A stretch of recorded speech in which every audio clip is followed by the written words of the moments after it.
Alam niyo na ba guys? Mayroong ano ngayon eh.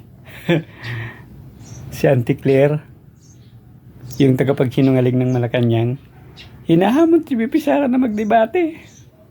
Pero sa tingin niya daw, hindi siya papatulan ni BP Sara kasi si Lovely nga daw hindi pinatulan eh.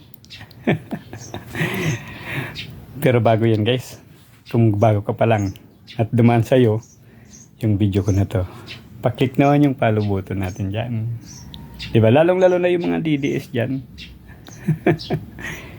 Papalo naman dyan. Ayan, sige ito guys. Oh. Si Auntie Claire, si hinamon si BP Sara. Pinaringgan ba?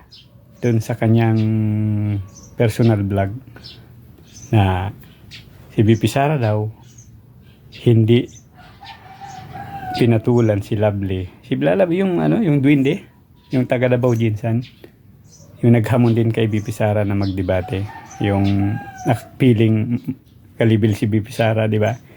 Hindi daw yun pinatulan ni BP Sara kasi sa tingin nila takot si BP Sara.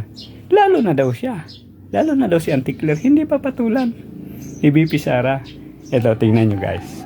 So yung post ng ang balita ngayon, Claire Castro hinamon na rin si BP Sara sa debate.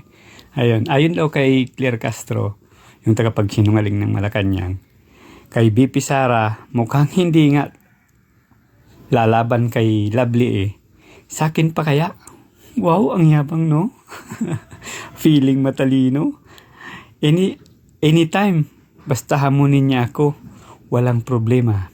Usap tayo kung anong plano sa pagiging presidente mo. Wow! Ayos! Sinaningan natin yung mukha.